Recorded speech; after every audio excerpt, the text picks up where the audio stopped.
Hello friends, എല്ലാവർക്കും നമ്മുടെ പുതിയൊരു വ്ളോഗിലേക്ക് വീണ്ടും സ്വാഗതം. അപ്പോൾ ഇന്നത്തെ വീഡിയോ താമസിച്ചായിരിക്കുള്ളൂ വരുന്നത്. നമുക്ക് ഗസ്റ്റൊക്കെ ഉണ്ടായിരുന്നു. അതുകൊണ്ട് ഇന്ന് എന്ത് തന്നെയായാലും വീഡിയോ ഇടണമെന്ന് ഞാൻ വിചാരിച്ചിട്ടുണ്ടായിരുന്നു. കാരണം ഇന്ന് നമ്മുടെ വർഷം തീർന്ന് ലാസ്റ്റ് 31st ആണ്. അപ്പോൾ ഇനി നാളെ മുതൽ 2025 തുടങ്ങുന്നത്. അപ്പോൾ 2024 ലാസ്റ്റത്തെ വീഡിയോ ആയിട്ട് ഈ വീഡിയോ ഇന്ന് തന്നെ ഇടണമെന്നും ഞാൻ വിചാരിച്ചിട്ടുണ്ട്. പ്രത്യേകിച്ച് കാര്യങ്ങളൊന്നുമില്ല, നമ്മളുടെ സാധാരണ റുട്ടീൻ വീഡിയോ തന്നെയാണ്. അപ്പോൾ രാവിലെ നമ്മൾ ഇടിയപ്പം പാലൊക്കെ ഉണ്ടാക്കിയിട്ട് ബ്രേക്ക്ഫാസ്റ്റ് കഴിച്ചിട്ടുണ്ടായിരുന്നു. അപ്പോൾ ഇന്നത്തെ ദിവസം ഞാൻ കുറച്ച് കുക്കിംഗ് എല്ലാം ചെയ്ത് വെക്കാമെന്ന് വിചാരിച്ചൊരു ദിവസമായിരുന്നു. പിന്നെ നമുക്ക് ഇന്ന് ഉച്ചക്ക് കഴിക്കാൻ വേണ്ടിയിട്ടുള്ള കറികളൊക്കെ ഉണ്ടാക്കണം കേട്ടോ. അപ്പോൾ ക്രിസ്മസിൻ്റെ ആ ഒരു തലേ ദിവസം 24-ാം തീയതി ഷാജി കുറച്ച് അയില കൊണ്ടുവന്ന് തന്നിട്ടുണ്ടായിരുന്നു. അപ്പോൾ അന്ന് ക്രിസ്മസിൻ്റെ ഇടയ്ക്ക് ഞാൻ തിരക്കായതുകൊണ്ട് ആ മീനൊന്നും എടുത്തിട്ട് ഒന്നും ചെയ്തില്ലായിരുന്നു. അത് വെട്ടി കഴുകി ഫ്രീസർ വെച്ചിട്ടുണ്ടായിരുന്നു. അപ്പോൾ ഇന്ന് എനിക്കൊരു ബുദ്ധിമുട്ടും ഇല്ല. മീൻ വെട്ടി വെച്ചിട്ടുണ്ടെങ്കിൽ നമുക്ക് പെട്ടെന്ന് കറിയാക്കാമല്ല. പിന്നെ എടുത്തിട്ടുണ്ടെങ്കിൽ രാവിലെ ഇടിയപ്പത്തിന് വേണ്ടിയിട്ട് തേങ്ങ ചിരണ്ടിട്ടുണ്ടായിരുന്നു. അപ്പോൾ അതിൻ്റെ കുറച്ച് തേങ്ങ എടുത്ത് വെച്ചതുകൊണ്ട് നമുക്ക് വേഗം തേങ്ങ അരപ്പ് ഉണ്ടാക്കിയിട്ട് പച്ചരപ്പിൽ തന്നെയാണ് ഞാനിന്ന് കറി വെക്കുന്നത്. കാരണം നമുക്ക് വേറെ കുറേ ജോലികളൊക്കെ ഉണ്ടെന്നുണ്ടെങ്കിൽ ഞാൻ മൊരിച്ച് വെക്കാനൊന്നും നിൽക്കില്ല, അതിന് സമയം എടുക്കും. അപ്പോൾ ഇതുപോലെ പുളിവെള്ളവും ആവശ്യത്തിനുള്ള വെള്ളവും കൂടി ചേർത്ത് അരപ്പ് മഞ്ഞൾപ്പൊടി മുളക് പൊടിയും തേങ്ങ കൂടി അരച്ചതും കൂടി ഇട്ടിട്ട് പച്ചമുളക്, ഇഞ്ചി, വേപ്പില, ഒരിത്തിരി ചെറിയുള്ളി, സവാള എന്തെങ്കിലും കട്ട് ചെയ്തിട്ട് അതും കൂടി, അല്ലാതെ ഇതിൻ്റെ മീതിലേക്ക് ഇനി ഞാൻ താളിച്ചൊഴിക്കൊന്നുമില്ല. പച്ച വെളിച്ചെണ്ണ ഒഴിച്ചിട്ട് ഇറക്കിയാണ് ചെയ്യണത്. അത് നല്ലൊരു ടേസ്റ്റാണ്. എപ്പോഴും കറിക്ക് പച്ച വെളിച്ചെണ്ണ മീതിൽ ഒഴിച്ചിട്ട് എടുക്കുമ്പോഴാണ് ഗുണവും ടേസ്റ്റും ഉണ്ടാവണത് കേട്ടോ. പക്ഷെ നമ്മളെല്ലാവരും ഇങ്ങനെ താളിച്ചിട്ട് അതിൻ്റെ ആ ഒരു ടേസ്റ്റും ഗുണവും കളഞ്ഞിട്ടാണ് സാധാരണ കറി വെക്കണത്. നമ്മളെല്ലാവരും അങ്ങനെയാണ്. പക്ഷേ ഇങ്ങനെ പച്ച വെളിച്ചെണ്ണ മീതിൽ ഒഴിച്ചെടുക്കുമ്പോൾ നല്ല ടേസ്റ്റാണ്. അപ്പോൾ അങ്ങനെയാണ് ഇന്നത്തെ മീൻ കറി. പിന്നെ അതേ മീൻ വറുത്തതും കൂടി ആകുമ്പോഴത്തേക്കും കഴിഞ്ഞു.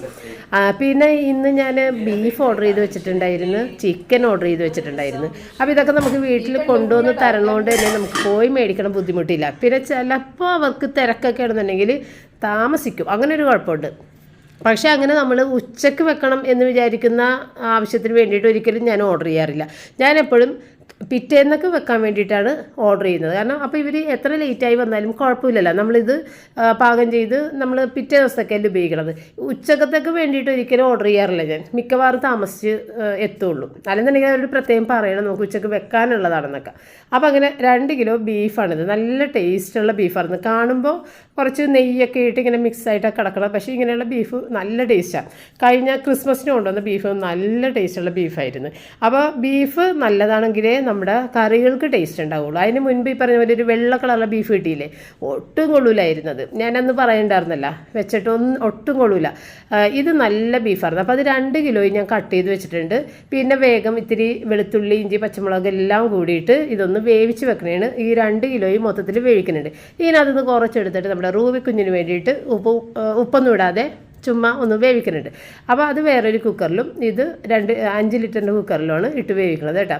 അപ്പോൾ അങ്ങനെ 2 കിലോ ബീഫ് ഒന്നിച്ച് ഞാൻ ഇതിനകത്ത് വേവിച്ചിട്ട് ഇനി ഇത് വെച്ചിട്ട് നമുക്ക് എന്താണെന്ന് വെച്ചാൽ പിന്നീട് ചെയ്യാം. അപ്പോൾ വേഗൽ കഴിഞ്ഞിരിക്കുമല്ലോ, പിന്നെ നമുക്ക് പെട്ടെന്ന് കറിയാക്കി എടുക്കാം. അതിന് വേണ്ടിയിട്ട് അങ്ങനെ വേവിച്ചങ്ങോട്ട് മാറ്റി കേട്ടോ. അപ്പോൾ ഇനി റൂബിക്കുള്ളത് വേറെ കുക്കറിൽ വേവിച്ച് അതും കൂടി കഴിഞ്ഞാൽ റൂബിയുടെ ഇന്നത്തെ ആ ഒരു ഇത് കഴിയും. പിന്നെ ചിക്കനും വന്നിട്ടുണ്ട്. അപ്പോൾ ഞാൻ വിചാരിച്ചു ബീഫ് വല്ലപ്പോഴും അല്ല അവൾ കഴിക്കണത്. അപ്പോൾ ഇന്ന് ബീഫ് കഴിച്ചിട്ട് അടുത്ത ദിവസമൊക്കെ നമുക്ക് ചിക്കനാക്കി കൊടുക്കാമെന്ന് വിചാരിച്ചു. അങ്ങനെ മീൻകറി ഇങ്ങോട്ട് ഇറക്കിയിട്ടാണ് 2 കുക്കറും വെച്ചത് കേട്ടോ, ഓരോ ബർണറിലായിട്ട്. പിന്നെ അടുത്തത് ഫ്രൈ പാൻ വെച്ചിട്ടുണ്ട്, നമ്മുടെ മീനൊന്ന് വറുത്തെടുക്കണം. പിന്നെ റിച്ചാണെന്നുണ്ടെങ്കിൽ തലേ ദിവസം കുമ്പാവോ ചിക്കനൊക്കെ ഓർഡർ ചെയ്ത് അതിൻ്റെ ബാക്കി ഫ്രിഡ്ജിലുണ്ട്. അപ്പോൾ അവന് ഉച്ചക്ക് അത് കൊടുത്താൽ മതി, അതുകൊണ്ട് രക്ഷപ്പെട്ടു. പിന്നെ രാത്രി അവൻ ഭക്ഷണം കഴിക്കൂലല്ലോ. അപ്പോൾ അങ്ങനെ അവന് വേണ്ടിയിട്ട് ഇന്നൊന്നും സ്പെഷ്യലി ചെയ്യേണ്ടി വന്നില്ല. അങ്ങനെ ഞാൻ ബീഫ് വേവിക്കാൻ വെച്ചിട്ട് പിന്നെ എടുത്തത് ചിക്കനാണ്. കാരണം ചിക്കൻ നമുക്ക് ലൈവായിട്ട് പെട്ടെന്ന് അങ്ങോട്ട് തരണ സാധനമാണ്.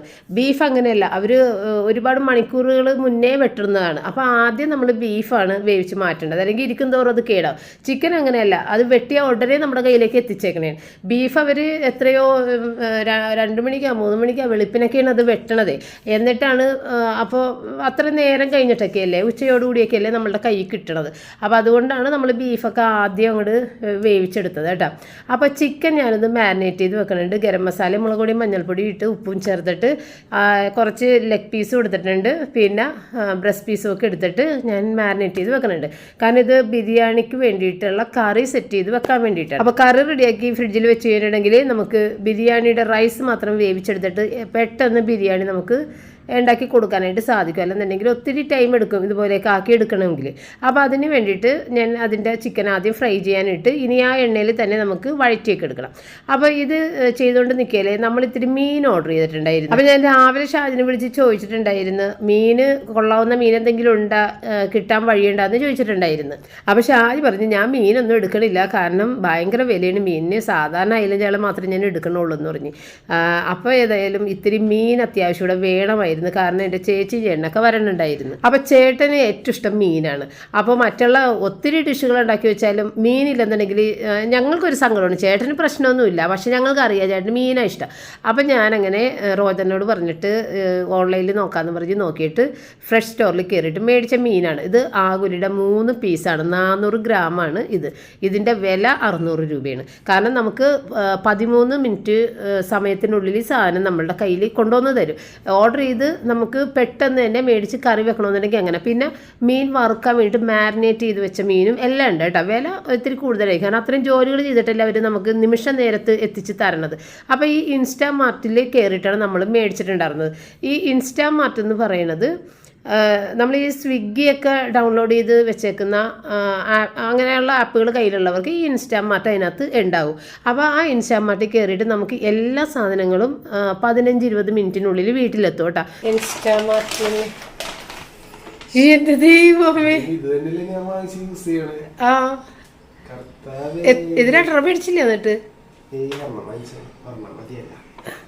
അല്ല ഇനി ഓഫർ ഇതൊക്കെ നിസ്സാരവരെ കിട്ടിയേക്കണല്ലേ. 899 രൂപയാണ് കിട്ടിയത്. എത്ര രൂപ? 2 മേടിച്ച്. Very good. 300 രൂപ 2 കൂടി 580 എന്തോ ആയപ്പോൾ 2 കിട്ടിയിട്ടുണ്ട്. 2 ലിറ്റർ കിട്ടിയേക്കണത്. ഇത് തന്നെ 899 രൂപയാണ് ഒരെണ്ണത്തിന്. അത്ര വിലയാണ്. അത്ര വിലക്ക് നേരത്തെ മേടിച്ചത് അല്ലേ? അതെ, ഞാൻ കണ്ട് 899. ഇതാണ് ശരിക്കുള്ള വില. ഇത് എക്സ്പയറി 27 വരെ ഉണ്ടല്ലോ. ഫ്രഷ് സാധനം. ഇതെങ്ങനെ ഇവർ ഇത്ര വില കുറച്ച് കൊടുത്തത്? നോക്കിയതെന്നാ ഇതുപോലെ വല്ലതൊക്കെ ഉണ്ടാകൂടാ നമുക്ക് വേണ്ട സാധനങ്ങൾ. 2 മേടിച്ച് മിടുക്കൻ. അപ്പോൾ ഇൻസ്റ്റാമാർട്ടിൽ കയറിയപ്പോഴത്തേക്ക് റോജറിൻ്റെ ഷാമ്പു ഒന്ന് നോക്കിയിട്ടുണ്ടായിരുന്നു. അപ്പോൾ നമ്മൾ ഓൺലൈനിൽ വേറെ ഫ്ലിപ്കാർട്ടിൽ ആമസോണിലൊക്കെ നോക്കിയപ്പോഴത്തേക്കും 900 തന്നെയാണ് ആ ഷാമ്പുവിൻ്റെ വില കിടന്നിട്ടുണ്ടായിരുന്നത്. ഇൻസ്റ്റാമാർട്ടിൽ മാത്രം 300 താഴെയാണ് ഈ 900ൻ്റെ ഷാമ്പുവിൻ്റെ വില കിടക്കുന്നുണ്ടായിരുന്നത്. അത് അപ്പം തന്നെ റോജർ 2 ബുക്ക് ചെയ്തിട്ടുണ്ടായിരുന്നു. അതോടുകൂടി അത് ക്ലോസ് ആയി പോയിട്ടാണ്, ഔട്ട് ഓഫ് സ്റ്റോക്കാണ് പിന്നെ കാണിക്കണത്. അപ്പം തന്നെ അത് തീർന്നു പോയിട്ടുണ്ടായിരുന്നു. അപ്പോൾ ഇങ്ങനെ കിട്ടുന്ന വില കുറഞ്ഞ് കിട്ടുന്ന പല സാധനങ്ങളും ഓൺലൈനിൽ നിന്ന് മേടിക്കുമ്പോൾ ഡ്യൂപ്ലിക്കേറ്റ് സാധനങ്ങൾ ഒരുപോലെ തന്നെ തോന്നും, പക്ഷേ ഡ്യൂപ്ലിക്കേറ്റ് ആയിട്ടുള്ള സാധനങ്ങൾ കിട്ടാറുണ്ട്. അപ്പോൾ ഇത് ഒറിജിനൽ തന്നെയാണെന്നാണ് റോജർ പറയുന്നത്. വേറൊരു വ്യത്യാസങ്ങളും അതിൽ കാണുന്നില്ലെന്നാണ് പറയുന്നത്. അപ്പോൾ ഇനി അത് ഉപയോഗിച്ചൊക്കെ കുറച്ച് ദിവസം കഴിഞ്ഞാൽ നമുക്ക് പറയാൻ പറ്റുള്ളൂ, കാരണം അതിൽ യാതൊരു വ്യത്യാസവും നമുക്ക് കാണാത്ത രീതിയിലാണ് ഒറിജിനലും ഡ്യൂപ്ലിക്കേറ്റും ഒക്കെ അവർ ഇറക്കുന്നത്. അപ്പോൾ അങ്ങനെ ചില സംഭവങ്ങൾ നമ്മുടെ വീട്ടിലും ഞാൻ സർഫെക്സിലൊക്കെ ബുക്ക് ചെയ്തിട്ട് കിട്ടിയപ്പോൾ പാക്കേജിങ് കറക്റ്റാണ്, പക്ഷേ ഉള്ളിലുള്ള സാധനം വേറെതായിരുന്നു. അപ്പോൾ അങ്ങനെയൊക്കെയാണെന്ന് നമുക്കറിയില്ല. പക്ഷേ റോജർ പറഞ്ഞത് ഇതിന് വ്യത്യാസമൊന്നുമില്ല, ഇത് അവർ ഒരിത്തിരി നേരത്തേക്ക് ഇട്ട ഓഫറായിരുന്നു. ആ ഓഫറിൽ നമ്മൾ കണ്ട് അത് മേടിച്ച് അപ്പം അത് ക്ലോസ് ആയി പോവുകയും ചെയ്തു. അപ്പോൾ അതുകൊണ്ട് നമ്മൾ വിചാരിക്കുന്നത് അത് ഒറിജിനലാണെന്ന്, കാരണം അത് പിന്നെ ഇല്ല, അത് ഔട്ട് ഓഫ് സ്റ്റോക്കാണ് കാണിച്ചുകൊണ്ടിരിക്കുന്നത്. അപ്പോൾ അങ്ങനെ ഒറിജിനലാണെന്ന് വിശ്വസിക്കുന്നത്. സംഗതി ഒരുപോലെ തന്നെ, ഷാമ്പു യൂസ് ചെയ്തിട്ട് ഒരുപോലെ തന്നെയാണ്. അപ്പോൾ പിന്നെ നമുക്കൊന്നും പറയാനില്ല. അപ്പോൾ അങ്ങനെ അത് ലാഭകരമായിട്ട് ആ 2 ബോട്ടിൽ അങ്ങനെ കിട്ടിയിട്ടാ. ഒരു ബോട്ടിൽ മേടിക്കണ പൈസ പോലും ആയില്ല. 2 ബോട്ടിൽ മേടിച്ചപ്പോഴത്തേക്ക് 500 രൂപയോ 500 സംതിങ് രൂപ എന്തോ ആയുള്ളൂ. ഏകദേശം 1.5 ലിറ്ററോളം ഷാമ്പു കിട്ടിയിട്ടുണ്ട്. അപ്പോൾ അങ്ങനെ അത് മേടിച്ച് പിന്നെ ഞാൻ ബിരിയാണിയുടെ കറി ഉണ്ടാക്കാൻ വേണ്ടിയിട്ട് അത് സവാളയൊക്കെ വഴറ്റി അങ്ങനെയുള്ള കാര്യങ്ങളൊക്കെയാണ് ചെയ്യുന്നത് കേട്ടോ. അപ്പോൾ ഈ കറി ഉണ്ടാക്കിയിട്ട് ഞാൻ നേരെ ഫ്രിഡ്ജിലേക്ക് കയറ്റുന്നതാണ്. ഇപ്പോൾ എടുക്കണില്ല. അപ്പോൾ ഏറ്റവും അവസാനം ഞാൻ കുറച്ച് ഗരം മസാലയും കൂടി ചേർത്താണ്. അപ്പോൾ നമുക്ക് ആ ഫ്ലേവർ ഇത്തിരി നിൽക്കാൻ വേണ്ടിയിട്ട് ആദ്യം തന്നെ കുറച്ച് ഇട്ടിട്ടുണ്ട്, പിന്നെ പുറമേ കുറച്ചും കൂടി ഇട്ടാൽ. പിന്നെ ഇതിനുള്ള കൂടി ചായയും കൂടി ഇട്ട് എല്ലാവർക്കും കൊടുത്തതിന് ശേഷം കട്ട്ലറ്റിന് വേണ്ടിയിട്ട് സവാളയും പച്ചമുളകും മാത്രമേ ഞാൻ മിക്സിയിലൊന്ന് ചതച്ചെടുത്തുള്ളൂ. വെളുത്തുള്ളി ഇഞ്ചി പേസ്റ്റ് കയ്യിലുണ്ടായതുകൊണ്ട് വെളുത്തുള്ളി ഇഞ്ചി ചതച്ചില്ല, അല്ലെന്നുണ്ടെങ്കിൽ എല്ലാം കൂടി മിക്സിയിലിട്ട് ഒന്ന് കറക്കിയിട്ട് ഇത്തിരി നെയ്യും വെളിച്ചെണ്ണയും കൂടി ചേർത്ത് നന്നായിട്ടൊന്ന് വഴറ്റി കളറൊന്ന് മാറി വരുന്ന സമയത്ത് അതിനകത്തേക്ക് ഗരം മസാല, മഞ്ഞൾ മഞ്ഞൾപ്പൊടി, ഇത്തിരി മുളക് പൊടി, പിന്നെ കുരുമുളക് പൊടി. കുരുമുളകിൻ്റെയും പച്ചമുളകിൻ്റെയും എരിവ് വരുന്നതാണ് കട്ട്ലറ്റിന് ടേസ്റ്റ് ഉണ്ടാകുന്നത്. പിന്നെ ഇത്തിരി പെരിഞ്ജീരകത്തിൻ്റെ പൊടിയും കൂടി ചേർത്തിട്ട് അത് നന്നായിട്ടൊന്ന് മൊരിഞ്ഞ് കഴിയുമ്പോഴത്തേക്കും നമ്മൾ വേവിച്ച് വെച്ച ബീഫിനകത്തുനിന്ന് കുറച്ച് ബീഫ് അവിടെ മിക്സിയിൽ നമ്മൾ അരച്ച് വെച്ചിട്ടുണ്ട്. അതൊന്ന് ഇതിനകത്തേക്ക് ഇട്ട് ഇളക്കി പിന്നെ നമ്മൾ തീ ഓഫ് ചെയ്ത് വെച്ചേട്ടാം. കാരണം ഇതിൻ്റെ ചൂടൊക്കെ ഒന്ന് ആറിയിട്ട് പിന്നെ വന്നിട്ട് കട്ട്ലറ്റ് ഉരുളക്കിഴങ്ങ് ഒക്കെ ചേർത്തൊന്ന് നമുക്ക് മിക്സ് ചെയ്തെടുക്കണമെങ്കിൽ കൈ പൊള്ളാതെ ചൂടാറിയിട്ടേ പറ്റുള്ളൂ. അപ്പോൾ ഞാൻ നേരത്തെ തന്നെ ഉരുളക്കിഴങ്ങെല്ലാം പുഴുങ്ങി വെച്ചിട്ടുണ്ടായിരുന്നു. അപ്പോൾ ഉരുളക്കിഴങ്ങ് കിട്ടും. അപ്പോൾ കുറേ ആളുകൾക്ക് ഉരുളക്കിഴങ്ങ് അധികം ഇടുന്നത് ഇഷ്ടമല്ല, പിന്നെ കുറേ ആളുകൾക്ക് ഉരുളക്കിഴങ്ങ് ഇടുന്നത് ഇഷ്ടം. എനിക്ക് ഉരുളക്കിഴങ്ങ് കൂടുതൽ ഇടുമ്പോഴാണ് ഇഷ്ടം. ബീഫാണെങ്കിലും ചിക്കൻ ആണെങ്കിലും ആ ഒരു ടേസ്റ്റ് മാത്രം മുന്നിൽ വരുന്നത് ഒട്ടും ഇഷ്ടമല്ല. അങ്ങനെ നമ്മൾ നമ്മുടെ ഇഷ്ടത്തിനനുസരിച്ചുള്ള ഉരുളക്കിഴങ്ങാണ് ഇപ്പോൾ ഇട്ടത്. എന്നിട്ട് അത് നന്നായിട്ട് മിക്സ് ചെയ്തെടുത്ത് ചെറിയ ചെറിയ കട്ടകൾ കിടക്കുന്നതാണ് ഇഷ്ടം കേട്ടോ. അല്ലെന്നുണ്ടെങ്കിൽ ചില ആളുകൾക്ക് ഇത് അരഞ്ഞ് ഉരുളക്കിഴങ്ങ് ഇട്ടെന്നേ തോന്നാത്ത രീതിക്ക് ആക്കിയെടുക്കുന്നതാണ് ഇഷ്ടം. അപ്പോൾ ഞങ്ങൾക്ക് ഇത്തിരി ഇങ്ങനെ കടിക്കണതാണ് ഇഷ്ടം. ഇങ്ങനെ ഉരുളക്കിഴങ്ങ് ഇടയ്ക്ക് കടിക്കുന്നതാണ് ഇഷ്ടം. അപ്പോൾ നമ്മുടെ ഇഷ്ടത്തിന് അതൊക്കെ ഓരോരുത്തരുടെ ഇഷ്ടം. എന്നിട്ട് ബ്രെഡ് ക്രംസ് മേടിച്ചതുണ്ടായിരുന്നു. പപ്പ ഇന്നും ബ്രെഡ് ക്രംസ് മേടിച്ചുകൊണ്ട് വന്നിട്ടുണ്ടായിരുന്നു. അപ്പോൾ അതുകൊണ്ട് ബ്രെഡ് പൊടിച്ചെടുത്തില്ല. ഈ ബ്രെഡ് ക്രംസ് ഇത്തിരി കൊള്ളായിരുന്നു, ഇത്തിരി വലിയ വലിയ തരികളായിരുന്നു, തീരെ നൈസല്ലായിരുന്നു. അങ്ങനെ അതൊക്കെ ഒന്ന് പുരട്ടിയിട്ട് ഇതും ഞാൻ ഫ്രിഡ്ജിലേക്ക് മാറ്റുന്നതാണ് കേട്ടോ. അപ്പോൾ അങ്ങനെ അതുമൊക്കെ റെഡിയാക്കിയിട്ട് വെച്ച്. അപ്പോൾ നമ്മൾ മേടിച്ച മീൻ ഫ്രീസറിൽ തന്നെ പച്ചക്ക് വെച്ചിട്ടാണ്. അതിന്ന് ഒന്നും ചെയ്തിട്ടില്ല. പിറ്റേ ദിവസം അതൊന്നും എടുത്ത് വറുത്താൽ മാത്രം മതി. അപ്പോൾ പിറ്റേ ദിവസത്തേക്ക് മേടിക്കാൻ വേണ്ടി നിൽക്കുമ്പോൾ ചിലപ്പോൾ അത് ഔട്ട് ഓഫ് സ്റ്റോക്കൊക്കെ ആയി പോയാലാ എന്നുള്ളൊരു പേടിയിൽ ഞാൻ നേരത്തെ മേടിച്ച് വെച്ചെന്ന് മാത്രം. കാരണം പിറ്റേ ദിവസം എന്നൊക്കെ പറയുമ്പോൾ നമുക്ക് ജനുവരി 1 ആഘോഷങ്ങൾക്ക് വേണ്ടിയിട്ട് ഇങ്ങനെ മീനൊക്കെ നോക്കി നടക്കുന്ന ഒരു സമയമാണ് ആളുകൾ. അപ്പോൾ അങ്ങനെ തീർന്നു പോയാലെന്നുള്ള പേടിയുണ്ട്. അല്ലെന്നുണ്ടെങ്കിൽ നമുക്ക് ഈ പറഞ്ഞ പോലെ 15 മിനിറ്റ് 20 മിനിറ്റിനുള്ളിൽ ഈ സാധനം വീട്ടിലെത്തും. അപ്പോൾ അങ്ങനെ അന്നത്തെ ദിവസം കഴിഞ്ഞത് പിറ്റേ ദിവസം രാവിലെ പപ്പ ഈ റൂഫ് ക്ലീൻ ചെയ്യുന്നതാണ് കേട്ടോ. അപ്പോൾ നമ്മളുടെ പൊന്നിയരിയൊക്കെ തീർന്ന് നമ്മൾ അടുത്ത സുരേഖ റൈസ് നമ്മൾ എടുത്തു കഴിഞ്ഞ് ഇപ്പോൾ അതാണ് വെച്ചുകൊണ്ടിരിക്കുന്നത്. റിച്ചാർഡാണെങ്കിൽ പൊന്നിയരിയാണ് ഇഷ്ടപ്പെട്ടേക്കുന്നത്. പക്ഷേ ഇവിടെ ആർക്കും തന്നെ പൊന്നിയരി ഇഷ്ടപ്പെടാത്തതുകൊണ്ട് നമ്മൾ മെജോറിറ്റി നോക്കിയിട്ട് ഈ സുരേഖ റൈസ് തന്നെ വീണ്ടും മേടിച്ചിട്ടുണ്ട് കേട്ടോ. അങ്ങനെ ഇന്ന് മുതൽ സുരേഖ റൈസാണ് ഇട്ടത്. പിന്നെ നമുക്ക് ഉച്ചക്കുള്ള കറി ആക്കണം. നമ്മുടെ ഫ്രിഡ്ജിൽ ബിരിയാണി കറി ഉണ്ട്, കട്ട്ലറ്റ് ഉണ്ട്. പക്ഷേ അത് നമ്മൾ അടുത്ത ദിവസത്തേക്ക് വേണ്ടിയിട്ട് സ്റ്റോർ ചെയ്ത് വെച്ചേക്കുന്നത്. അപ്പോൾ ഇന്ന് ഏതായാലും മുട്ടക്കറി വെക്കാമെന്ന് വിചാരിച്ച് അതിന് വേണ്ടിയിട്ടുള്ള സാധനങ്ങളെല്ലാം കട്ട് ചെയ്ത് പിന്നെ ഒരു ചിക്കൻ ഫ്രൈയും കൂടി ഉണ്ടാക്കണം. അപ്പോൾ ആ ചിക്കൻ ഫ്രൈക്ക് വേണ്ടിയിട്ട് ഒരു സൈഡിൽ കൊടുക്കാനായിട്ടുള്ള സവാളയും കൂടി കട്ട് ചെയ്ത് ഞാൻ ആ ബോക്സിലിട്ട് അടച്ചിട്ട് വെച്ചിട്ടുണ്ട്. അത് റിച്ചാൻ വേണ്ടിയിട്ട്. അപ്പോൾ കുറച്ച് ചിക്കൻ എടുത്തിട്ട് 65 ഉണ്ടാക്കണം, പിന്നെയും മുട്ടക്കറി ഉണ്ടാക്കണം. അപ്പോൾ ഉരുളക്കിഴങ്ങും മുട്ടയും കൂടി ഒന്നിച്ചിട്ട് പുഴുങ്ങിയൊക്കെ എടുത്തിട്ടുണ്ട് കേട്ടോ. അപ്പോൾ ഇത് പുഴുങ്ങുന്ന സമയത്ത് നമ്മൾ ഇതിനകത്ത് ഇത്തിരി വിനാഗിരിയും കൂടി ചേർത്ത് പുഴുങ്ങിയാലാണ് കുക്കറിൻ്റെ കളറ് ചേഞ്ച് വരാതെ നല്ല വൃത്തിക്ക് നല്ല കറകളൊക്കെ പോയിട്ട് കിട്ടും കേട്ടോ.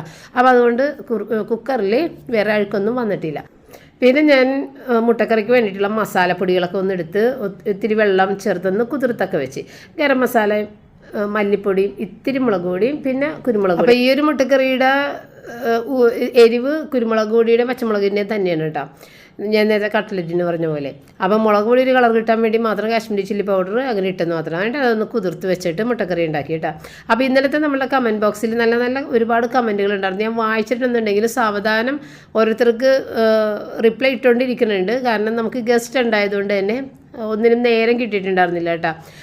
അപ്പോൾ അതുകൊണ്ട് ആരും വഴക്കൊന്നും വിചാരിക്കരുത്. വായിക്കുന്നുണ്ട്, പക്ഷേ എനിക്ക് ഇരുന്നിട്ട് മറുപടി വിടാൻ പറ്റില്ല. ഒന്നാമത് നമ്മുടെ ഇവിടെ ഭയങ്കര ക്രൗഡാണ്.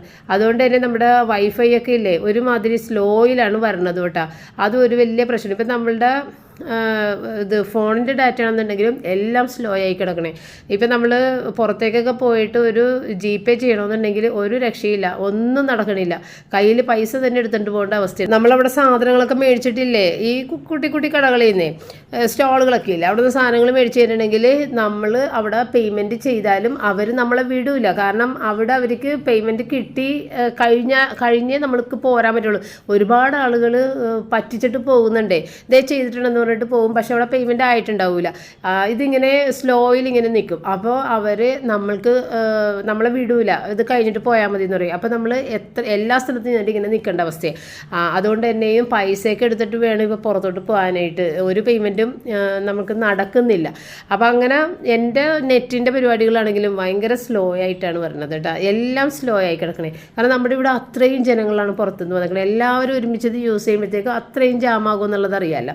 അപ്പോൾ അതാണ് സംഭവം. അപ്പോൾ അങ്ങനെ എൻ്റെ മുട്ടക്കറിയൊക്കെ റെഡി ആയിട്ടാണ്. അപ്പോൾ ഇന്നത്തെ ദിവസം ഉണ്ട്. റോജർ എൻ്റെ അടുത്ത് നേരത്തെ തന്നെ പറഞ്ഞിട്ടുണ്ടായിരുന്നു പുറത്ത് കറങ്ങാൻ പോകാമെന്ന്. അപ്പോൾ കഴിഞ്ഞ ദിവസം ഞാൻ റയനും കറങ്ങിയിട്ട് വന്നതാണ്. അന്ന് റോജറിന് വരാൻ നേരം കിട്ടിയിട്ടുണ്ടായിരുന്നില്ല. അപ്പോൾ അവന് ജോലി ഉണ്ടായിരുന്നു. അപ്പോൾ ഇന്ന് എന്ത് തന്നെയായാലും റോജർ എൻ്റെ കൂടെ എന്നെ കൊണ്ട് പോകണം, കറങ്ങണം എന്നും പറഞ്ഞിട്ട് നിർബന്ധമായിട്ട് പറഞ്ഞിട്ടുണ്ട്. അപ്പോൾ ക്രിസ്മസിൻ്റെ അന്ന് കറങ്ങാമെന്നും പറഞ്ഞിട്ട് അവൻ ഒരുപാട് എന്നെ വിളിച്ചെങ്കിലും ഞാൻ പോയില്ല. കാരണം നമ്മൾ പാതിരക്കുർബാനയൊക്കെ കഴിഞ്ഞ് വന്ന് ഒരുപാട് ലേറ്റായിട്ടാണ് കിടന്നത്. അത് രാവിലെ ഞാൻ എഴുന്നേക്കുകയും ചെയ്ത്. അവരെല്ലാവരും 10 മണി വരെ കിടന്നുറങ്ങിയെങ്കിലും ഞാൻ 5:30 മണിക്ക് തന്നെ എഴുന്നേറ്റിട്ടുണ്ട്. അപ്പോൾ അവരുടെ ക്ഷീണം മാറി, എൻ്റെ ക്ഷീണം ഒട്ടും മാറിയിട്ടുണ്ടായിരുന്നില്ല. വളരെ ടയർഡായിരുന്നു. ഞാൻ പറഞ്ഞു എനിക്ക് അങ്ങനെ നടക്കാനുള്ള ഒരു ആരോഗ്യമില്ലാത്തതുകൊണ്ട് ഞാൻ വരൂല എന്ന് പറഞ്ഞത് അവന് അത്ര അങ്ങോട്ട് ഇഷ്ടപ്പെട്ടില്ല. വഴക്കിട്ടിരുന്നു വെച്ച് ഞാൻ പോകാത്തതുകൊണ്ട്. അപ്പോൾ ഇന്നും അവൻ വിളിക്കുമ്പോൾ പോയിരുന്നുണ്ടെങ്കിൽ അതൊരു വിഷമമാണ്ടെന്ന് വിചാരിച്ചിട്ട് ഇന്ന് പോകാമെന്ന് വാക്കും കൊടുത്തേക്കണേ. അപ്പോൾ ജോലികളെല്ലാം വേഗം തീർത്തിട്ട് വൈകുന്നേരം ഒരു 6 മണിയാകുമ്പോഴത്തേക്കും നമുക്ക് ഇറങ്ങാമെന്ന് പറഞ്ഞ് നിൽക്കണേ. അപ്പോൾ റിച്ചാർഡിന് വേണ്ടിയിട്ട് 65 ഉണ്ടാക്കണേ. അപ്പോൾ 65ൻ്റെ പൊടി കയ്യിലുള്ളതുകൊണ്ട് തന്നെ അതങ്ങോട്ട് ഇട്ടിട്ട് ഇത്തിരി വെളുത്തുള്ളി ഇഞ്ചി പേസ്റ്റും ചേർത്ത് മാരിനേറ്റ് ചെയ്തിട്ട് പിന്നെ അതിനകത്തേക്ക് നമ്മൾ കോൺഫ്ലോറാണ് ഇപ്പോൾ ഏറ്റവും അവസാനം ഇട്ട് കൊടുത്തത്. അതുകൊണ്ട് അത് ഫ്രൈ ചെയ്താൽ മാത്രം മതി. ഇതായിരുന്നു നമ്മളുടെ ഉച്ചക്ക് ഉണ്ടായിരുന്ന ഭക്ഷണം. അതിനുശേഷം പിന്നെ നമ്മളിതേ പോകാൻ വേണ്ടിയിട്ട് ഇറങ്ങി. അപ്പോൾ റയനും വരുന്നുണ്ട്. റയൻ അവിടെ ഡ്രസ്സൊക്കെ ഒന്ന് മാറ്റിയിട്ട് വരാമെന്ന് പറഞ്ഞിട്ട് അങ്ങനെ ഏറ്റവും അവസാനം വരാമെന്നുള്ളൊരു തീരുമാനത്തിലെത്തിയത്. റിച്ചാർഡ് വരണില്ല, പപ്പയും വരണില്ല. പപ്പ പിന്നെ വരൂല. റിച്ചാർഡിനാണെങ്കിൽ വരാൻ ഇഷ്ടമാണെന്നുണ്ടെങ്കിലും പരീക്ഷയ്ക്ക് പഠിച്ചുകൊണ്ടിരിക്കുമ്പോൾ ഇതുപോലെ കറങ്ങി തിരിഞ്ഞ് വരുമ്പോൾ രാത്രിയൊന്നും ഇരുന്ന് പഠിക്കാൻ പറ്റില്ല, ക്ഷീണം കൊണ്ട് ഉറങ്ങിപ്പോകുന്നു പറഞ്ഞിട്ട് അവൻ വന്നില്ല. അങ്ങനെ ഞങ്ങൾ 3 കൂടി ഇറങ്ങാൻ പോണേ. ഇപ്പോഴും ഞാൻ കഴിഞ്ഞ വർഷത്തെ ആ ഒരു സങ്കടങ്ങളെക്കുറിച്ച് ഓർത്താണ് ഇപ്പം സന്തോഷത്തോടുകൂടി പുറത്തേക്ക് ഇറങ്ങുന്നത്. ഏതൊരു കാലവും നമുക്ക് ഒരിക്കലും സ്ഥിരമായിട്ടുണ്ടാവില്ല എന്നുള്ളതിൻ്റെ തെളിവാണ് നമുക്കത് മനസ്സിലാക്കാൻ സാധിക്കുന്നത്. കാരണം എപ്പോഴും സന്തോഷമോ അല്ലെന്നുണ്ടെങ്കിൽ എപ്പോഴും ദുഃഖമോ നമുക്ക് ഉണ്ടാകാറില്ല. ഇതിങ്ങനെ മാറി മറിഞ്ഞല്ലേ പറഞ്ഞാൽ. അപ്പോൾ കഴിഞ്ഞ പോലെ ഞാൻ ഒരുപാട് സങ്കടപ്പെട്ടിരുന്ന ഈ ഒരു ദിവസം. കാരണം 27-ാം തീയതി റോജർ പോയതിന് ശേഷം പോകുന്നതിന് മുൻപ് തന്നെയും പോകുമല്ല എന്നുള്ള സങ്കടത്തോടു കൂടിയായിരുന്നു ആ ഒരു മാസം മൊത്തത്തിൽ കഴിഞ്ഞ് ക്രിസ്മസും ഒക്കെ അതിൻ്റെ ഇടയിൽ കഴിഞ്ഞു പോയത്. പിന്നെ 27-ാം തീയതി അങ്ങോട്ട് പോയതോടുകൂടി ഞാൻ ആകെ മൂഡ് ഓഫ് ആയത്. കഴിഞ്ഞ തവണയും പറഞ്ഞിട്ടുണ്ടായിരുന്നു, വീണ്ടും പറഞ്ഞ് ഞാൻ ബോറടിപ്പിക്കണേ. എൻ്റെ സന്തോഷം കൊണ്ട് ഞാൻ പറഞ്ഞു പോണതാണ്. കാരണം എനിക്കിങ്ങനെ ഈ പിള്ളേരുടെ കൂടെ എല്ലാവരും ആ ഒരു ക്രിസ്മസ് ആഘോഷിക്കാൻ ഇതുപോലെ പുറത്ത് പോകാനും ഒക്കെ സാധിച്ചത് എൻ്റെ ജീവിതത്തിലെ ഏറ്റവും വലിയ ഭാഗ്യമായിട്ടാണ് ഞാൻ കാണുന്നത്. അപ്പോൾ അങ്ങനെ ഈ കുട്ടി സന്തോഷങ്ങൾക്ക് വേണ്ടി ഞാൻ അവരെ കൂടി ഇങ്ങോട്ട് പോകണേന് കേട്ടോ. അപ്പോൾ വഴിയിലേക്ക് ഇങ്ങോട്ട് ഇറങ്ങിക്കഴിഞ്ഞപ്പോൾ തന്നെ ഭയങ്കര തിരക്കെന്ന് വെച്ച് കഴിഞ്ഞാൽ നടക്കാൻ പറ്റാത്ത വിധത്തിൽ വണ്ടി അങ്ങോട്ടും ഇങ്ങോട്ടും അതായത് വട്ടവും നീളവും ഒക്കെ വണ്ടി ഓടിക്കുന്നതാണ് ആളുകൾ. അപ്പം നമുക്ക് എങ്ങാടെ പോകേണ്ടതെന്ന് അറിയില്ല, വണ്ടിക്കാർക്കും അറിയില്ല എങ്ങാടൊക്കെ പോകണമെന്ന്. അപ്പോൾ ആ ഒരു അവസ്ഥയിൽ അവിടെ പോലീസ് എല്ലാവരും ഉണ്ട്, ഒരുപാട് പോലീസും ട്രാഫിക് എല്ലാം ഉണ്ടെങ്കിലും ഈ കുറേ സ്ഥലങ്ങളിൽ ഇതുപോലെ ആളുകൾക്ക് ആകെ കൺഫ്യൂഷനാണ്. പുറത്തുനിന്ന് വരുന്ന ആളുകൾക്ക് വഴിയും അറിയില്ലല്ലോ, അപ്പോൾ എങ്ങോട്ടൊക്കെയാണ് പോകേണ്ടതെന്നൊന്നും അറിയില്ല. ഇത് കണ്ട ഇതുപോലെയൊക്കെ ഇങ്ങനെ ഈ റൗണ്ട് അബൌട്ടൊക്കെ വരുമ്പോഴത്തേക്കും വലിയ ബുദ്ധിമുട്ടാണ് ആളുകൾക്ക്. എങ്ങോട്ട് പോകണമെന്നൊന്നും യാതൊരു പിടുത്തമില്ല. അപ്പോൾ നമ്മളുടെ വീട്ടിൽ നിന്ന് ഒരു 2 മിനിറ്റ് അങ്ങ് നടന്നു കഴിഞ്ഞാൽ ഈ ഗ്രൗണ്ടിൽ എത്തി കേട്ടോ. 2 മിനിറ്റ് നടക്കണ്ട, വഴിയിലേക്ക് ഇറങ്ങിയാൽ ഉടനെ കാണുന്നത് ഗ്രൗണ്ട് തന്നെയാണ്. അപ്പോൾ അങ്ങോട്ടേക്ക് കയറി കഴിഞ്ഞിട്ടുണ്ടെന്നുണ്ടെങ്കിൽ ഞാൻ കഴിഞ്ഞ വീഡിയോയിൽ പറഞ്ഞ പോലെ തന്നെ 7.5 ഏക്കർ സ്ഥലമാണ് ഈ ഒരു ഗ്രൗണ്ട് എന്ന് പറയുന്നത്. ഇതുപോലത്തെ ഇതാണ് ഏറ്റവും വലിയ ഗ്രൗണ്ട്. പിന്നെ വേറെ ഇതുപോലെ തന്നെ ഒരുപാട് ഏക്കറുകളുള്ള പല പല ഗ്രൗണ്ടുകൾ നമ്മളുടെ ഈ ഒരു സ്ഥലത്ത് തന്നെയുണ്ട് കേട്ടോ. അപ്പോൾ എല്ലാ ഗ്രൗണ്ടിലും തന്നെ ഇങ്ങനെയുള്ള പരിപാടികൾ നടക്കുന്നുണ്ടെങ്കിൽ നമ്മളുടെ തൊട്ടടുത്തുള്ള ഗ്രൗണ്ടിലേക്ക് നമ്മൾ ആദ്യം പോകുന്നത്. അത് കഴിഞ്ഞിട്ട് നമ്മൾ വിചാരിച്ചിട്ടുണ്ടായിരുന്നു ഇത് കഴിഞ്ഞ് നേരെ നടന്ന് ഫോർട്ട് വെച്ച് അറ്റം വരെ പോയി കാഴ്ചകൾ കണ്ടിട്ട് വരണമെന്ന്. അപ്പോൾ കഴിഞ്ഞതിൻ്റെ മുമ്പത്തെ വർഷവും മക്കൾ 2 ഉണ്ടായിരുന്നില്ല, റോജർ മാത്രമാണ് ഇവിടെ ഉണ്ടായിട്ടുണ്ടായിരുന്നത്. അപ്പോൾ റോജർ എത്ര തിരക്ക് വർക്കാണെന്നുണ്ടെങ്കിലും അതിൻ്റെ ഇടയിൽ നിന്ന് എന്നെയും കൊണ്ട് എല്ലാ കാഴ്ചകളും കാണിച്ചു തന്നിട്ടുണ്ടായിരുന്നു. കഴിഞ്ഞ കൊല്ലത്തെ വീഡിയോയിൽ നിങ്ങൾ കണ്ടിട്ടുണ്ടാവും. എന്നെയും കൊണ്ടിട്ട് അവൻ എല്ലാ വഴികളിലൂടെ നടന്നതും ഡെക്കറേഷൻ കാണിച്ചു തന്നതും എല്ലാ കാര്യങ്ങളും നിങ്ങൾ കണ്ടിട്ടുണ്ടാവും. അപ്പോൾ അങ്ങനെ അമ്മയ്ക്ക് വേണ്ടിയിട്ട് ആ ഒരു സന്തോഷത്തിന് വേണ്ടിയിട്ട് അവരവരുടെ കാര്യങ്ങളൊക്കെ ഒതുക്കി വെച്ചിട്ട് വരും. ഇത്തവണ ഇവർ രണ്ടുപേരും എൻ്റെ കൂടെയുള്ളതുകൊണ്ടാണ് റിച്ചാർഡ് വരാത്തത്. അല്ലെന്നുണ്ടെങ്കിൽ അവൻ്റെ എല്ലാ കാര്യങ്ങളും ഇട്ടിട്ട് അവൻ എന്നെയും കൊണ്ട് കാഴ്ചകളൊക്കെ കാണിക്കാൻ വരും. അങ്ങനെ നമ്മളിതേ ഗ്രൗണ്ടിലേക്ക് കയറി അങ്ങനെ കാഴ്ചകളൊക്കെ കണ്ട് നടന്ന് പല പല സബ്സ്ക്രൈബേഴ്സിനെയും നമ്മളിവിടെ വെച്ച് കാണാറുണ്ട്. എല്ലാവരും ഇങ്ങനെ കാണുമ്പോൾ പറയണത് സ്വപ്നയുടെ നാടാണ് അങ്ങനെയുള്ള ഒരു ചിന്തയിലാണ് ഇവിടെ വന്നപ്പോൾ. പക്ഷേ സ്വപ്ന എവിടെയാണെന്നൊന്നും ഞങ്ങൾക്ക് അറിയില്ല, വീട് എവിടെയാണെന്ന് വലിയ പിടുത്തമില്ല. പക്ഷേ ഇവിടെ വെച്ച് സ്വപ്ന കണ്ടപ്പോൾ ഞങ്ങൾ ഞെട്ടിപ്പോയി. മനസ്സിലിങ്ങനെ ഓർത്തുകൊണ്ട് നടക്കേണ്ടത് ഇത് സ്വപ്നയുടെ നാടാണല്ലോ. അപ്പോൾ അങ്ങനെ എന്നെ കണ്ട് ഒരുപാട് പല ആളുകളെയും കണ്ട് ഒരുപാട് സന്തോഷം തോന്നി. മനസ്സിൽ വിചാരിച്ചപ്പം കണ്ണിൻ്റെ മുന്നിൽ സ്വപ്ന അല്ലെങ്കിൽ സ്വപ്ന ചേച്ചി പല രീതിയിൽ എന്നേൽ മൂത്തവരുള്ളവരൊക്കെ എന്നെ അവിടെ വെച്ച് കണ്ടിട്ടുണ്ടായിരുന്നു. അപ്പോൾ അങ്ങനെ എനിക്കും ഒരുപാട് സന്തോഷം തോന്നി കേട്ടോ. അങ്ങനെ നമ്മൾ കാഴ്ചയൊക്കെ കണ്ട് കഴിഞ്ഞ ദിവസം കാണിച്ച അതേ ഗ്രൗണ്ട് തന്നെയാണ്. അപ്പോൾ അങ്ങനെ നമ്മൾ അവിടെയൊക്കെ നടന്ന് കുറച്ച് നേരം കഴിഞ്ഞപ്പോഴത്തേക്കും നമ്മുടെ ഗിൽഡയുടെ ഫാമിലി അവിടെ ഇരുന്ന് അവർ കുട്ടികളും ഗിൽഡയുടെ അനിയത്തിമാർ അവരുടെ ഹസ്ബൻഡുകൾ അങ്ങനെ എല്ലാവരും കൂടി ചേർന്ന് അവിടെ വട്ടം വളഞ്ഞ് താഴെ ഇരിക്കുന്നുണ്ടായിരുന്നു. അപ്പം ഞാൻ കണ്ടില്ല, ഗിൽഡ എന്നെ വിളിച്ചപ്പോഴാണ് ഞാൻ കണ്ടത്. അങ്ങനെ പിന്നെ ഗിൽഡ ഭയങ്കര ഹാപ്പി ആയി പെട്ടെന്ന് കണ്ടു കഴിഞ്ഞപ്പോഴത്തേക്കും. അങ്ങനെ അനിയത്തിമാരാണ് ഇത് രണ്ടും ജീൻസ് ഇട്ട് നിൽക്കുന്നതും മറ്റേതും അനിയത്തിമാരാണ്. അവരുടെ മക്കളും ഭർത്താക്കന്മാരും എൻ്റെ ആ കൂട്ടത്തിലൊക്കെ ഉണ്ട് കേട്ടോ, അവിടെ ഇരിക്കുന്നുണ്ട്. അപ്പോൾ അങ്ങനെ ഞങ്ങളെല്ലാവരും കൂടി അവിടെ നിന്ന് കുറച്ച് നേരം സംസാരിച്ച് അപ്പോൾ ഫോട്ടോ എടുക്കണം, വീഡിയോ എടുക്കണം എന്നൊക്കെ പറഞ്ഞ് മോളെയും കൂടി ഗിൽഡ വിളിക്കണേന് മോൾ അവിടെ നിൽക്കുന്നുണ്ട്. അപ്പോൾ അവൾ പുറത്താണ് പഠിക്കണത്. അപ്പോൾ അവൾ ലീവിന് വന്നേക്കുന്നതാണ്. മോനാണെന്നുണ്ടെങ്കിലും ഗൾഫിൽ വർക്ക് ചെയ്യുന്നതിന് അവനും 10 ദിവസത്തെ ലീവിന് വന്ന് ക്രിസ്മസും കഴിഞ്ഞ് അവനും പോയി. അപ്പോൾ ഈ മോള് ഇത് കഴിഞ്ഞിട്ട് ക്രിസ്മസും ജനുവരി കഴിഞ്ഞിട്ട് ഈ മോളും പോകും. പിന്നെ ഗിൽഡ ഹസ്ബൻഡ് മാത്രമേ വീട്ടിലുള്ളൂ. അപ്പോൾ ഗിൽഡ വർക്ക് ചെയ്യുന്നുണ്ട് കേട്ടോ. ഗിൽഡ വൈകുന്നേരമൊക്കെയാണ് വർക്ക് കഴിഞ്ഞിട്ടൊക്കെ വരണത്. അപ്പോൾ അങ്ങനെ അവരും തിരക്കിലാണ്, വീട്ടിലും ആരുമില്ല, അങ്ങനത്തെ അവസ്ഥയിലാണ് അവർ പോയിക്കൊണ്ടിരിക്കുന്നത്. അപ്പോൾ അനിയത്തിമാരും എല്ലാവരും കൂടി നിന്ന് ഞങ്ങൾ ഫോട്ടോയൊക്കെ എടുത്ത് അങ്ങനെ അതൊക്കെ കഴിഞ്ഞ് പിന്നെ ഞങ്ങൾ മഴമരത്തിൻ്റെ അവിടെ വന്നിട്ട് ഞാൻ റോജർ റയനും കൂടി ഒരു സെൽഫിയൊക്കെ എടുത്ത് അങ്ങനെ ഞങ്ങൾ നേരെ ഫോർട്ട് കൊച്ചിയിലേക്ക് നടന്ന്. എന്ത് രസമാണെന്നറിയാമോ നടന്നിങ്ങനെ പോയി കാഴ്ചകൾ കാണുമ്പോൾ. അപ്പോൾ പണ്ട് കുട്ടികൾ ചെറുതാകുന്ന സമയത്ത് ഏതോ ഒരു ക്രിസ്മസിന് പപ്പ ഇവിടെ ഉണ്ടായിരുന്നു. അപ്പം ഞാൻ പറഞ്ഞ് 24-ാം തീയതി നമുക്കൊന്ന് നടന്ന് ചുറ്റിക്കറങ്ങി ഈ കാഴ്ചകളൊക്കെ ഒന്ന് കാണാം എന്ന് പറഞ്ഞിട്ട് പപ്പനെയും കൂട്ടി ഞാൻ വന്നത് ഓർക്കുന്നുണ്ട്. പപ്പ കൂടെ ഉണ്ടെന്നുണ്ടെങ്കിൽ നമ്മൾ കാഴ്ച കാണുക എന്ന് പറഞ്ഞാൽ കാഴ്ചകൾ മാത്രം കാണുക. അതിൻ്റെ ഇടയ്ക്ക് നമുക്ക് ദാഹിച്ചാല വിശന്നാല ഒരു രക്ഷയില്ല, വീട്ടിൽ വന്നിട്ടാണ് പച്ചവെള്ളം പോലും കുടിക്കണം. പക്ഷേ ഞങ്ങളാകുമ്പോഴേക്കും ഞങ്ങൾക്ക് ഇഷ്ടമുള്ള സ്ഥലത്ത് പോയി ഇഷ്ടമുള്ള സാധനങ്ങൾ മേടിക്കുക, കഴിക്കുക, നടക്കുക, അവിടെ ഇരിക്കണമെങ്കിൽ ഇരിക്കുക, എല്ലാ ഫ്രീഡം നമുക്ക് ഞാനും പിള്ളേരും കൂടിയാണെന്നുണ്ടെങ്കിൽ ഉണ്ടാവും.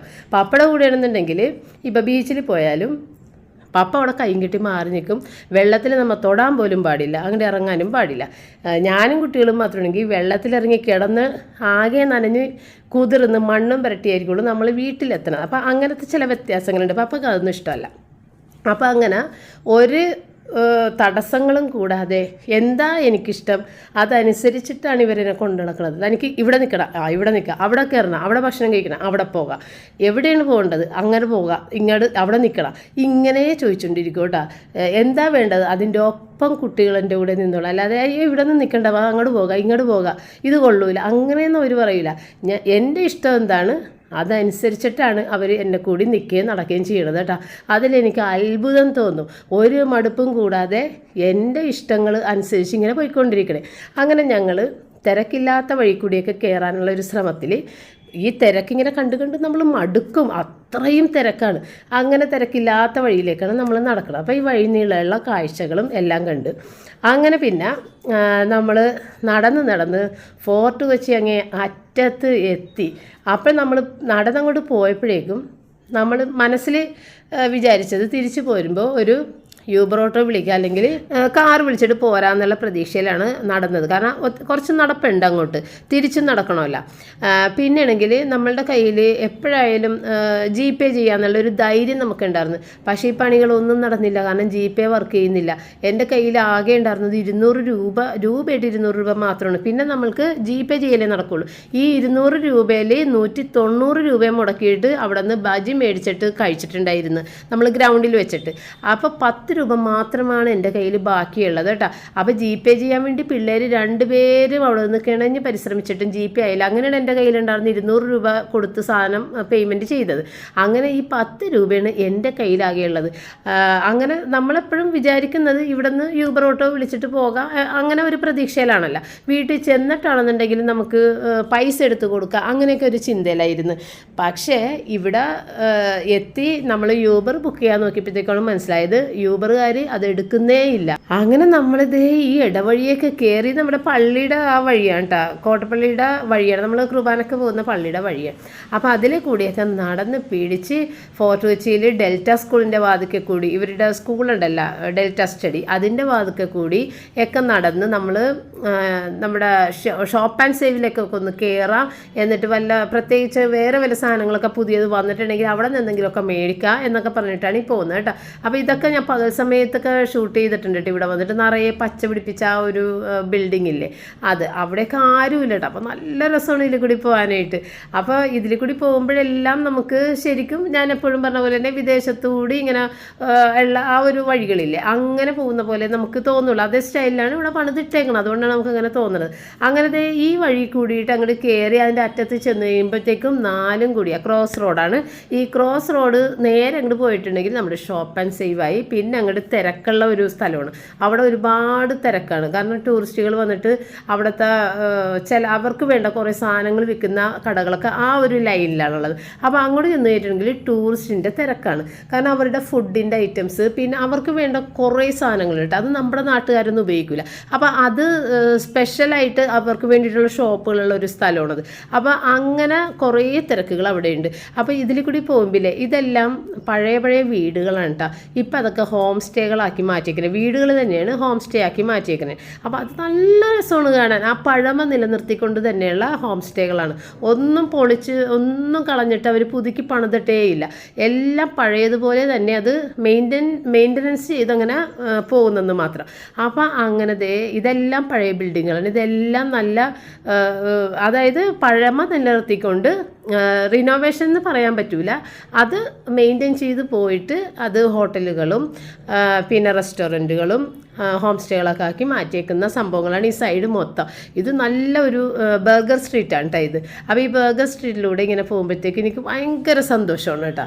അങ്ങനെ നമ്മളിത് ഷോപ്പ് ആൻഡ് സേവിൻ്റെ ആ ഒരു ക്രോസ് റോഡിൽ വന്ന് കയറിയിട്ടുണ്ട്. ഇനി നമ്മൾ ഷോപ്പ് ആൻഡ് സേവിൽ കയറി എന്തെങ്കിലും വന്നിട്ടുണ്ടോ പുതിയതെന്നൊക്കെ നോക്കാമെന്ന് വിചാരിച്ച് കയറിയതാണ്. പക്ഷേ അവിടെ ചെന്ന് കഴിഞ്ഞപ്പോഴത്തേക്ക് അവിടെ ശൂന്യമായിട്ട് കിടന്നു വെച്ച് നമ്മളന്ന് കണ്ട ക്രിസ്മസിൻ്റെ എല്ലാ ഡെക്കറേഷൻസും തീർന്നിട്ടുണ്ട്.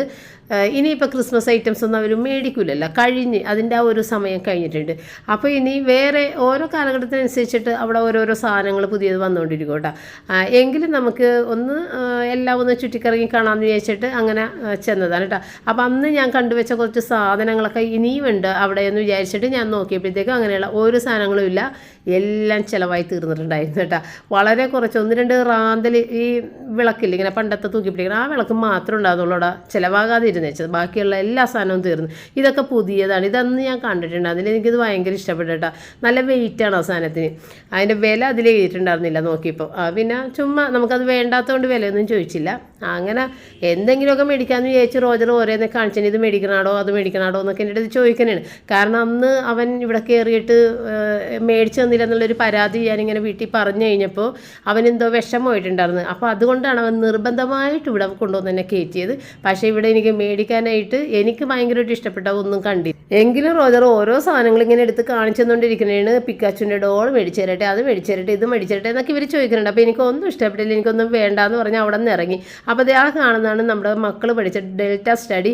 ഈ സ്കൂളിൻ്റെ ഈ ബിൽഡിംഗ് എല്ലാം പൈതൃക മേഖലയിൽ പെട്ട സംഭവങ്ങളാണ്. അതുകൊണ്ട് തന്നെ അവരത് പൊളിച്ച് കളയാതെ ആ ബ്രിട്ടീഷുകാർ പണിത അതേപോലെ തന്നെ അത് മെയിൻറ്റെയിൻ ചെയ്ത് പോകുന്നതാണ്. പിന്നെ ഉള്ളിലേക്ക് കയറുമ്പോൾ സ്കൂൾ കെട്ടിടങ്ങൾ പുതിയത് നല്ല വലിയ സ്കൂൾ കെട്ടിടങ്ങളായിട്ട് 2-3 കെട്ടിടങ്ങൾ വെച്ചിട്ടുണ്ട്. അപ്പോൾ അതിലൊക്കെയാണ് ഇവർ പഠിക്കണം. പക്ഷേ ഫ്രണ്ടിൽ നിന്ന് നോക്കുമ്പോൾ ആ ഒരു പഴയ ബ്രിട്ടീഷുകാർ പണിത ആ ഒരു ബിൽഡിങ് കളയാതെ ഈ ഒരു പൈതൃക മേഖലയായിട്ട് അത് അങ്ങനെ കൊണ്ടുപോകുന്നതാണ്. ഇപ്പം ആ നല്ലൊരു പ്രത്യേക ഭംഗിയാണ് ആ ബിൽഡിങ്ങൊക്കെ. അതുപോലെ ആ ബിൽഡിങ്ങിനകത്തേക്ക് കയറി മുകളിലേക്കൊക്കെ ഉള്ള സ്റ്റെയർ സ്റ്റെയർ കേസ് എല്ലാം മരത്തിൻ്റെ ഫുള്ള് മരമാണ്. മുകളിൽ കയറിയാലും നമ്മൾ ചവിട്ടി നടക്കുന്ന ആ ഫ്ലോർ കംപ്ലീറ്റ് റൂഫ് ഇട്ടേക്കുന്ന കംപ്ലീറ്റ് മരത്തിലാണ് പണ്ട് അവർ ചെയ്തിട്ടേക്കുന്നത്. അപ്പോൾ അതൊക്കെ ഒരു തരി പോലും കേടാകാതെ അവർ മെയിൻറ്റെയിൻ ചെയ്തൊക്കെ പോയിട്ടുണ്ട് കേട്ടോ.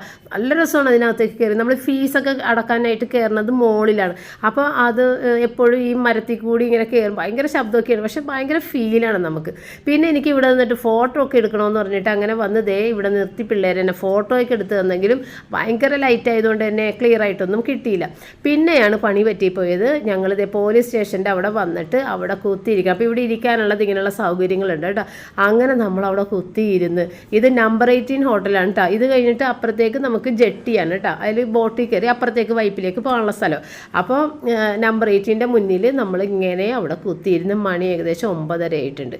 നമുക്ക് വണ്ടിയും കിട്ടിയില്ല, നമ്മുടെ കയ്യിൽ പൈസയില്ല. അപ്പോൾ അവിടെ ഒരു ATM ഉണ്ട്. ATMൽ ചെന്ന് കഴിഞ്ഞപ്പോഴത്തേക്കും അവിടെയും കേടായി കിടക്കണം, പൈസ കിട്ടിയില്ല. പിന്നെ ഒത്തിരി നടക്കണം അപ്പുറത്തേക്ക് ATMലേക്ക്. അപ്പോൾ ഞാൻ പറഞ്ഞു ഇനി അങ്ങോട്ടും ഇങ്ങോട്ടും നടക്കണ്ട, മിക്ക ATMലും പൈസയും ഉണ്ടാവുമല്ലോ ഈ ഒരു സമയമൊക്കെ ആകുമ്പോൾ.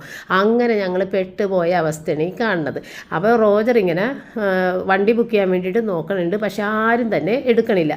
അങ്ങനെ പിന്നെ ഞാൻ എൻ്റെ ബാഗ് തുറന്ന് വല്ല പൈസ ഉണ്ട്. അപ്പോൾ 10 രൂപ ഉണ്ടായിരുന്നല്ല, ഞാൻ പറഞ്ഞില്ല 200 രൂപ കയ്യിലുണ്ടായിരുന്നതിൽ 190 രൂപക്ക് ഇത് നമ്മുടെ സ്നാക്സ് അവിടെ നിന്ന് മേടിച്ചിട്ടുണ്ടായിരുന്നില്ല, ബജി. ബാക്കി ഒരു 10 രൂപയുണ്ട്. പക്ഷേ ഞങ്ങൾക്ക് 30 രൂപ വേണം. 10 രൂപയാണ് മിനിമം ഒരാൾക്ക് ഇത് ബസ് ചാർജ്. അങ്ങനെ ഞങ്ങൾ കയ്യിലുണ്ടായിരുന്ന 1 രൂപ 2 രൂപ കോയിൻ അവിടെ ഇരുന്നിട്ട് തപ്പി പിടിച്ചെടുത്ത്, എൻ്റെ ബാഗിൽ വണ്ടങ്ങാനും ഇട്ട കോയിനായിരുന്നു കേട്ടോ. അതൊക്കെ തപ്പി പിടിച്ചെടുത്ത് റോജൻ്റെ പേഴ്സിൽ നിന്ന് ഒരു 2-3 കോയിൻ 5-ൻ്റെ കിട്ടി. അങ്ങനെ 30 രൂപ ഞങ്ങളാക്കി എടുത്തിട്ട് ബസ്സിൽ കയറി. ലൈൻ ബസ് ഒരെണ്ണം ഉണ്ടായിരുന്നു, അതിൽ കയറി പകുതി വഴി വന്നപ്പോൾ വണ്ടി അനങ്ങാതെ ബ്ലോക്കിൽ പെട്ട്. പിന്നെ ഞങ്ങൾ അവിടെ ഇറങ്ങാതെ നിവർത്തിയില്ല, കാരണം നമുക്ക് നടന്നു പോകാനുള്ള ദൂരമുള്ളൂ. പിന്നെ അങ്ങനെ പകുതി വഴി വരെ ബസ്സിൽ വന്നിട്ട് ഇപ്പതേ നമ്മൾ ഇടവഴിയൊക്കെ കയറി വരണ വഴിയാണ്. ഇടവഴി മൊത്തം കയറി ഇറങ്ങി. പക്ഷെ നല്ല രസമായിരുന്നു. ഞാൻ ഭയങ്കരമായിട്ട് എൻജോയ് ചെയ്ത് ഈ കാഴ്ചകളൊക്കെ കണ്ട് അമരാവതി പള്ളിയുടെ ആ ഒരു വഴിയിൽ കൂടിയാണ് ഇപ്പോൾ പോണത് കേട്ടോ. പിന്നെ വേറൊരു സന്തോഷം എന്ന് വെച്ച് കഴിഞ്ഞാൽ, ഞാൻ നേരത്തെ വീഡിയോയിൽ പറഞ്ഞിട്ടുണ്ട്, ഒരു 10 വർഷമെങ്കിലും ആയിട്ടുണ്ട് ഞാൻ ലൈൻ ബസ്സിൽ യാത്ര ചെയ്തിട്ടെന്നുള്ളത്. ഇപ്പോൾ ഈ 10 വർഷം കഴിഞ്ഞിട്ട് ഒരു അവസരം അല്ലെന്നുണ്ടെങ്കിൽ ഒരു സാഹചര്യം കിട്ടി ഈ ലൈൻ ബസ്സിൽ യാത്ര ചെയ്യാൻ വേണ്ടിയിട്ട്. അങ്ങനെ ലൈൻ ബസ്സിൽ കയറിയ ആ ഒരു സന്തോഷം കൂടിയുണ്ട്. ഞാൻ ഒരിക്കലും പ്രതീക്ഷിച്ചിട്ടില്ല ഞാനൊരു ലൈൻ ബസ്സിൽ ഇനി പോകുന്നു. കാരണം എനിക്ക് ബസ്സിൽ കയറാനൊക്കെ വലിയ ബുദ്ധിമുട്ടാണ്. ഒന്നാമത് പൊക്കം കുറവാണ്, കാലൊക്കെ ഉയർത്തി വെച്ച് കയറാനൊക്കെ എനിക്ക് വലിയ ബുദ്ധിമുട്ടാണ്. അപ്പോൾ അതും നടന്ന് ഈ കൂട്ടത്തിൽ കൂടി. അപ്പോൾ അങ്ങനെ ദേ കയറി ഇറങ്ങി ഒരു കണക്കിന് വീട്ടിലെത്തി. ഏകദേശം 9:45 കഴിഞ്ഞ് നമ്മൾ വീട്ടിലെത്തിയപ്പോഴത്തേക്കും. അപ്പോൾ ഇവിടെ പപ്പ വിചാരിക്കണം ഞങ്ങൾ എവിടെ പോയേക്കണമെന്നാണ്. അപ്പോൾ അതിൻ്റെ ഇടയ്ക്ക് എനിക്ക് കോള് വന്നിട്ടുണ്ട്. റിച്ചാർഡ് വിളിച്ചിട്ട് സബ്സ്ക്രൈബേഴ്സ് കാണാം, വീട്ടിൽ വന്ന് നിൽക്കുന്ന മമ്മി, എവിടെയാണ് നിങ്ങൾ? ഞാൻ പറഞ്ഞ് ഇപ്പോഴൊന്നും എത്താൻ പറ്റില്ല, കാരണം നമ്മൾക്ക് വണ്ടി കിട്ടാതെ നമ്മൾ എത്തൂലല്ലോ. അപ്പോൾ ഇനി അവർ ഞങ്ങൾ നോക്കി നിന്നിട്ട് കാലം മണിക്കൂറുകളോളം നോക്കിക്കേണ്ടി വരും എന്നും പറഞ്ഞിട്ട് അവരെയൊക്കെ പറഞ്ഞു വിട്ട്. അങ്ങനെ ദേ ഇതൊക്കെ ഗിൽഡൊക്കെ വീടിൻ്റെ വഴിയാണ് കേട്ടോ. അതിൽ കൂടിയൊക്കെ ഇനി വന്നത്. ഇങ്ങനെ വന്ന് പിന്നെ നമ്മൾ നമ്മുടെ മെയിൻ റോഡിലേക്ക് കടന്നു കഴിഞ്ഞാൽ പിന്നെ അപ്പുറത്തേക്ക് നമ്മളുടെ വീടാണ്. അപ്പോൾ അങ്ങനെ നമ്മളുടെ നാടായതുകൊണ്ട് നമുക്ക് ബുദ്ധിമുട്ടില്ല. എവിടെ പോയാലും നമുക്ക് നടന്നെങ്കിലും വീട്ടിലെത്താവുന്നൊരു ധൈര്യമുണ്ട്. പക്ഷേ നമ്മൾ വന്ന വഴിക്കൊക്കെ ഇല്ല, പോലീസ് സ്റ്റേഷൻ്റെ അവിടെയൊക്കെ നമ്മൾ ചില്ലറ പെറുക്കിയൊക്കെ ഇരുന്നില്ലേ, ആ സ്ഥലത്തൊക്കെ ഒരുപാട് അന്യഭാഷക്കാരൊക്കെ വന്നിട്ട് നമ്മളുടെ അടുത്ത് ഇങ്ങനെ ചോദിച്ചു ഇത് എങ്ങോട്ട് പോകണം, എവിടെയാണ് വണ്ടി, എവിടെയാണ് താമസ സ്ഥലം എന്നൊക്കെ ചോദിച്ചിട്ട്.